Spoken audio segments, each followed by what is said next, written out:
मानते हैं? देखिए, हर जो राज्य है, चाहे वो केंद्र सरकार हो या वो कोई प्रदेश हो, हर सरकार जो है वो घाटे में ही चलती है, उसको फिस्कल डेफिसिट। और जो FRBM एक्ट है, जो कानून है इस देश का, उस कानून के तहत हर राज्य सरकार जो है उसका जो फिस्कल डेफिसिट है वो 3% से कम होना चाहिए। जब हम लोगों ने सरकार सौंपी तब हम लोगों का जो फिस्कल डेफिसिट था 2.28%, यानी 3 से बहुत कम था। यानी आपकी बोरोइंग कैपेसिटी जिसको कही जाती है, बोरोइंग कैपेसिटी आपकी भरपूर थी उस समय। और तत्पश्चात केंद्र सरकार ने कहा कि 3% नहीं 5% तक हम आपको बोरोइंग कैपेसिटी दे सकते हैं, क्योंकि आपदा का समय है। इस आपदा को आप अवसर में बदलें, कैपिटल एसेट्स में खर्चा करें, रिफॉर्म लाइए, जिसमें कि जब कोविड खत्म होगा तो हम लोग बड़ी तेजी से आगे बढ़ सकते हैं। और आप देखेंगे कि केंद्र सरकार ने इसको किया गया है और कई राज्यों में, उत्तर प्रदेश का मैंने उदाहरण दिया, मध्य प्रदेश का मैं बता सकता हूँ आपको, कई राज्यों में इस प्रकार की नीतियां अपनाई गई है, जिसमें कि जैसे जैसे कोविड खत्म होता है, और कोविड अब खत्म होने लग रहा है क्योंकि तब फिर अर्थव्यवस्था जो है बड़ी तेजी से, ये कुशलता की बात, ये एक प्रशासनिक कुशलता का मामला है कि आपकी नीतियां किस प्रकार की हैं। और अगर आपने ऋण लिया तो ऋण कहाँ आपने उसका निवेश किया? आपने अस्पताल बनाया कि नहीं बनाया? आपने सड़कें बनाई कि नहीं बनाई? आप लोगों ने अर्बनाइजेशन में जो आपको जरूरतें थी वो आपने फ्लाईओवर बनाए कि नहीं बनाए? ये दर्शाता है कि नीतियां जो है वो बिल्कुल फेल है और इससे खजाना था। आप कहे कि ये सरकार फेल्योर है, पूरे देश में चुनाव विजय हुई, लेकिन यहाँ जो बाई इलेक्शन में 2 सीट उस पर आपको फेल्योर है क्या? देखिए, बाई इलेक्शन जो है वो हर बाई इलेक्शन की अपनी अपनी परिस्थितियां होती हैं, मैं उनमें जाना नहीं चाहता हूँ, वो आपको पार्टी उसका पूरा हिसाब देगी। लेकिन अर्थव्यवस्था पे मैं आपको पूरे आंकड़े दे सकता हूँ। अर्थव्यवस्था में की जो परियोजना है आपके क्षेत्र में, वहाँ जो कार्य का परियोजना है उससे भी क्या झारखंड में घाटा हो रहा है राजस्व का, और वित्तीय स्थिति कहीं भी प्रभावित हो रही है, और आगे और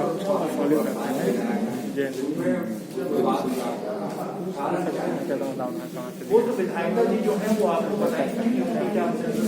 लेकिन जो राज्य को हानि के 90 दिन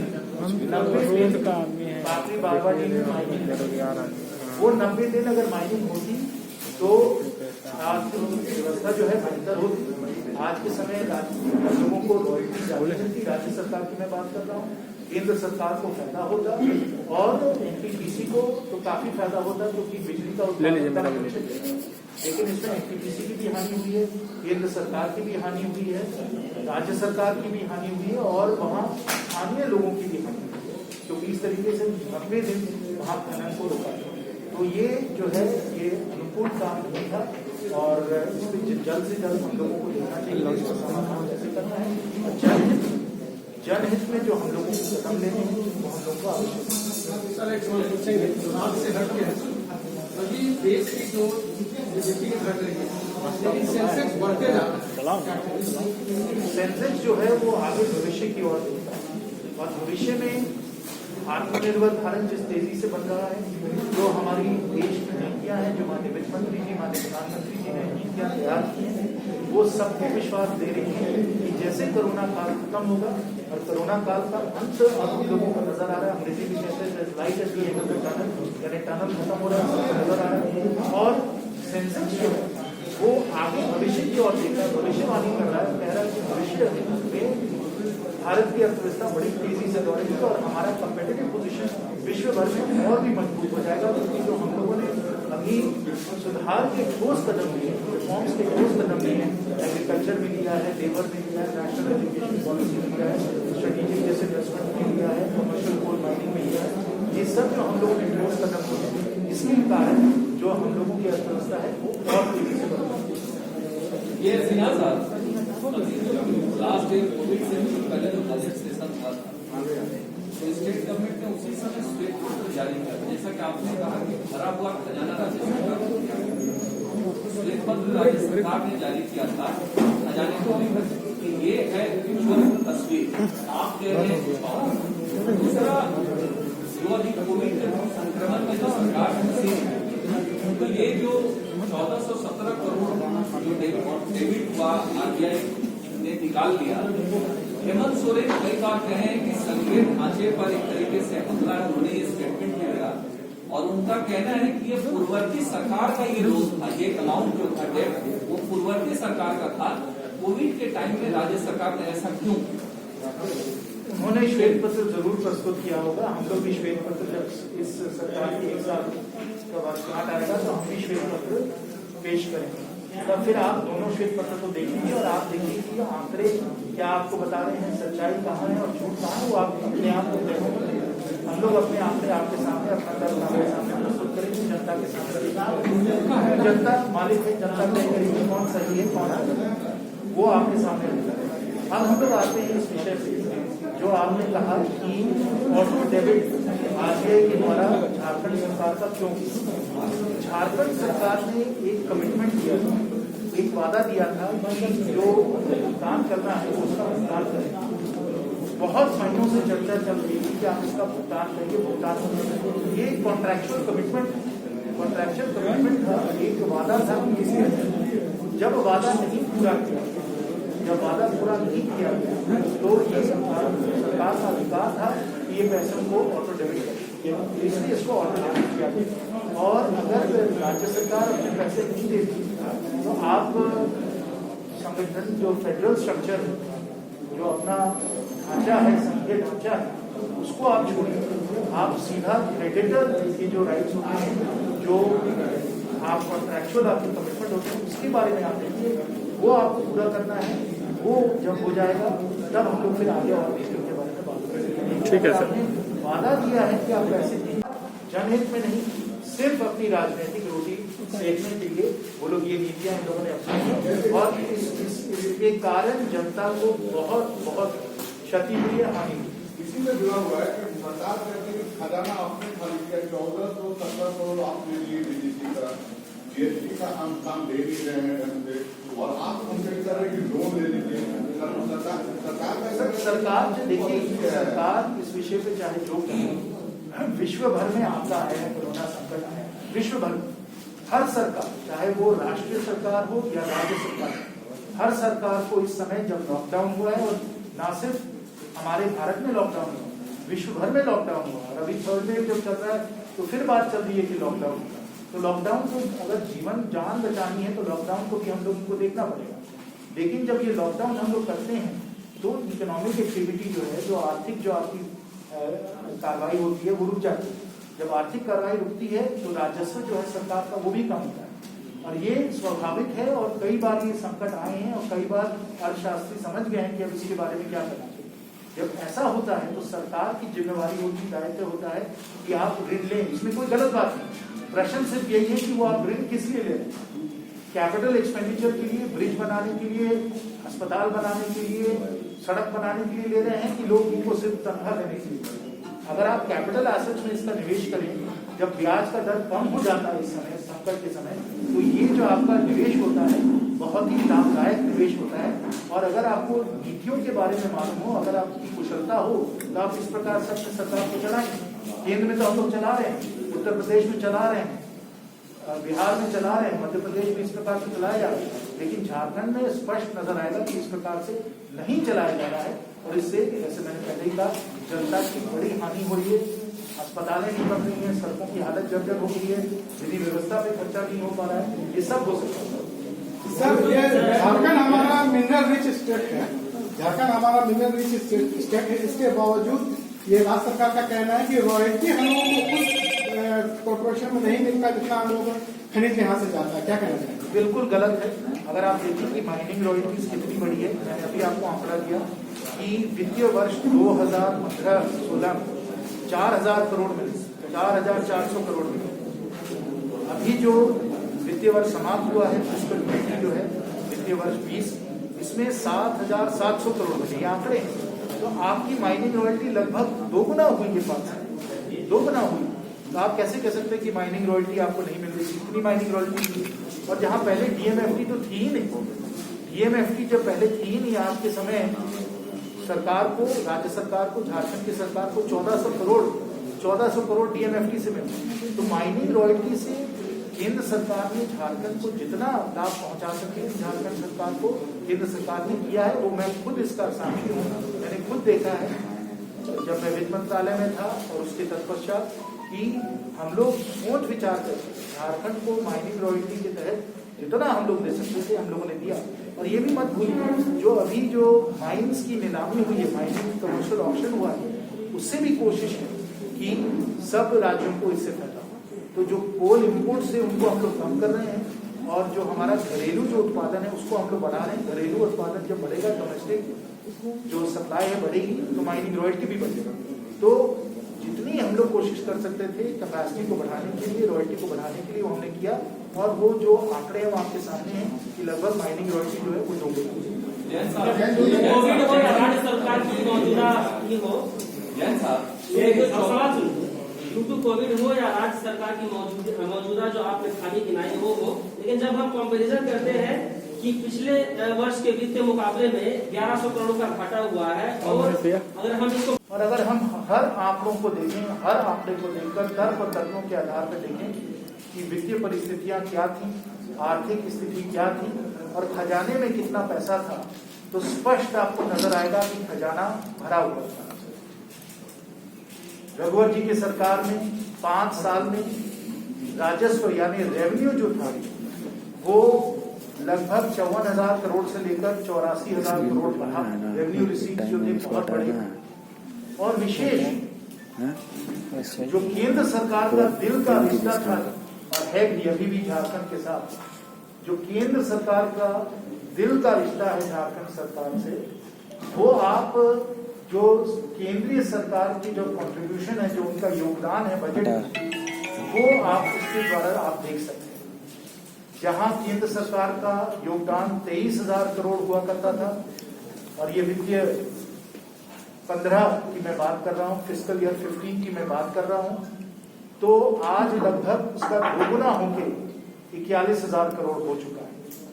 जहां माइनिंग रॉयल्टी की बात की जाए, जहां वित्तीय 2015 फिस्कल ईयर 2015 में 4,400 करोड़ था, आज लगभग 8,000 करोड़ का हो गया है।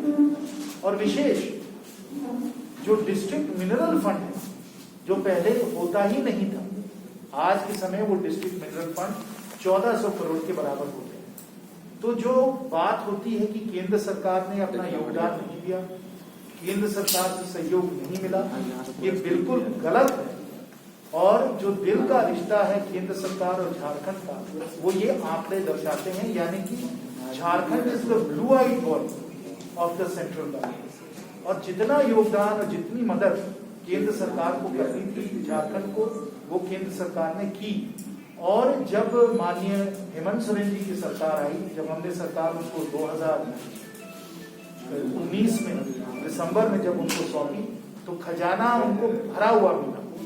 जो डेफिसिट थी वो 2.2% थी, जो स्टेट डेट टू जीडीपी था वो 27% था, 27% था। तो आपकी बोरोइंग कैपेसिटी भी थी, आपको राजस्व भी मिल रहा था। और हम लोग जो थे वो 15th फाइनेंस कमीशन से भी आप लोगों को जहां 20,000 करोड़ हम लोग दे रहे थे, उसमें हम लोग करीब 26,000 करोड़ आपको देने वाले थे। तो हर नजरिए से अगर आप देखेंगे, तो जब सरकार आई और सरकार जब उसने बजट पेश किया, तो उसे एक भरा हुआ खजाना मिला और विकास की कई योजनाएं उनको हम लोगों ने सौंपी। मित्रों, ये बड़ी दुख की बात है और मैं पूरी जिम्मेवारी से आप लोगों को बता रहा हूं, क्योंकि ये सरकार योग्य है, सरकार विफल है, इनकी नीतियां जो है वो हानिकारक है। इस कारण आज के समय जो खजाना इनको भरा हुआ मिला, वो आज खजाना हम लोगों को खाली नजर आ रहा है, खाली नजर आ रहा है। जब आप देखें कि उन्होंने कैसा बजट पेश किया, इस बजट में जो कैपिटल एक्सपेंडिचर होता है, यानी कि सड़कों पे, पुलों पे, अस्पतालों पे, इन सब चीजों पे जो खर्चा करना था, उस खर्चे को इन लोगों ने बहुत जबरदस्त तरीके से खर्चा कम किया। और रेवेन्यू एक्सपेंडिचर जिसको कहते हैं, यानी कि सैलरीज पे, पेंशन पे, इस पे खर्चा ज्यादा किया। और जब कोरोना काल आया, तो कई राज्य सरकारों ने, चाहे वो उत्तर प्रदेश हो, चाहे वो मध्य प्रदेश हो, चाहे वो बिहार हो, कई सरकारों ने अपने बजट में कई परिवर्तन वो लोग लाए, नए नीतियां उन्होंने लाई। 1000 करोड़ कोविड फंड जैसे उत्तर प्रदेश सरकार ने लागू किया, ऐसे कई नीतियां लाई गई जिसके द्वारा जो परिस्थितियां हैं उसके लिए जो बदलाव अनुकूल थे उसके लिए नीतियां बदली गई। लेकिन इस सरकार ने बिल्कुल नहीं बदला, और जरूरी भी था उस समय जब राजस्व कोरोना काल में सबका घटा, केंद्र सरकार का भी घटा, तब आप कैपिटल एक्सपेंडिचर को बढ़ाते, आप मेडिकल कॉलेज, आप सड़कों पे, आप पुलों पे, इन सब चीजों पे आप खर्चा करते। भले आपको अगर इसके लिए ऋण लेना पड़ता, आपको कर्ज लेना पड़ता, तो वो अनुकूल था, वो उचित था, क्योंकि जब भी इस किस्म की आर्थिक संकट आती है तो हर अर्थशास्त्री आपको बताएगा कि आपको डेफिसिट स्पेंडिंग कैपिटल एसेट्स पे करनी चाहिए। आप डेफिसिट स्पेंडिंग करिएगा, आप ऋण लीजिएगा, तो इससे लोगों को रोजगार मिलेगा, नौकरियां लोगों को मिलेगी और अर्थव्यवस्था फिर एक बार मजबूत हो जाएगी। तो ये इन लोगों को नीतियां अपनाई थी। केंद्र में हम लोगों ने ये नीतियां पूरी तरीके से अपनाई। आपको मालूम है कि माननीय वित्त मंत्री जी ने कई घोषणाएं की जिसमें उन्होंने बताया कि किस प्रकार से नेशनल इंफ्रास्ट्रक्चर पाइपलाइन पे खर्चा किया जाएगा, नरेगा के द्वारा खर्चा किया जाएगा, जिसमें ग्रामीण क्षेत्र में हम लोग एसेट्स बनाए, और कृषि क्षेत्र में 1 लाख करोड़ इंफ्रास्ट्रक्चर की हम लोगों ने घोषणा की।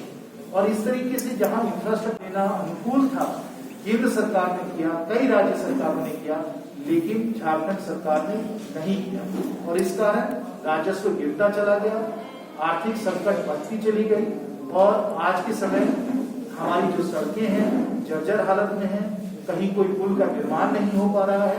और मैं बताऊं कि मेडिकल कॉलेज और अस्पताल जो हमारे क्षेत्र के लिए खासकर कोविड के समय बहुत ही महत्वपूर्ण थे, इनमें कोई निवेश नहीं हुआ है। आज के समय जो हजारीबाग में, पलामू में, दुमका में जो मेडिकल कॉलेज और अस्पताल में जोर शोर से वहां निर्माण होना था, आज सब काम रुका हुआ है। मेडिकल कॉलेज में एडमिशन तक नहीं हुआ है क्योंकि इस पे कोई ध्यान नहीं दिया गया। तो इस अयोग्य सरकार अपने नीतियों के कारण, अपने बजट के कारण जो भरा हुआ खजाना था, इस खजाने को खाली किया और जनता को इन लोगों ने इस तरीके से पीड़ित किया। आज ये इनकी गलतियां, इनकी अयोग्यता, इनकी भूल कोई नहीं भूल सकता। झारखंड की जनता कभी नहीं माफ कर सकती है, क्योंकि जो ऐतिहासिक भूल हुई है इसको जनता कभी इस सरकार को नहीं माफ करेगी।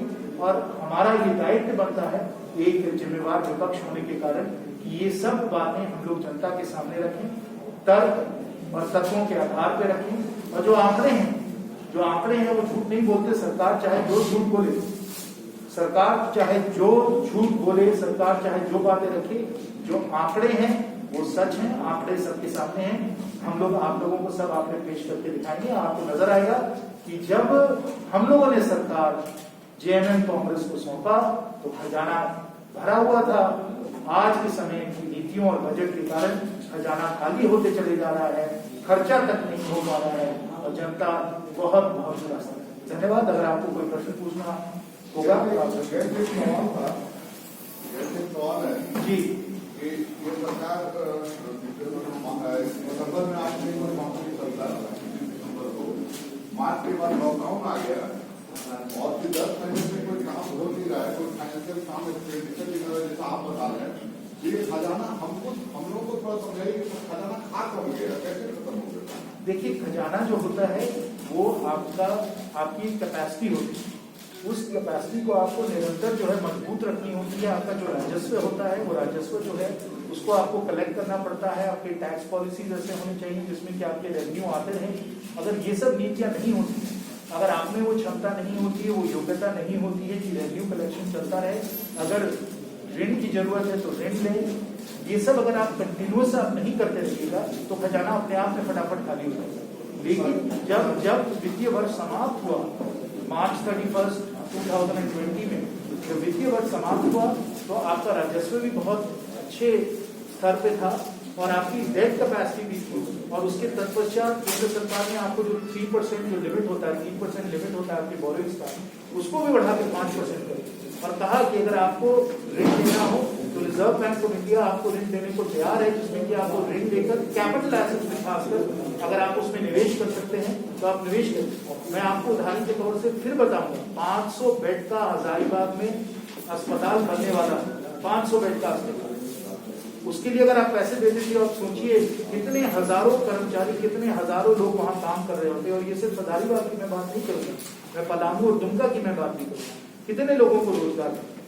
ये आपने निवेश किया नहीं, आपने ऋण लिया नहीं, राजस्व के लिए आपने टैक्स पॉलिसीज नहीं बदली, आपने एक्साइज नहीं बदला, ये सब आपने नहीं बदला।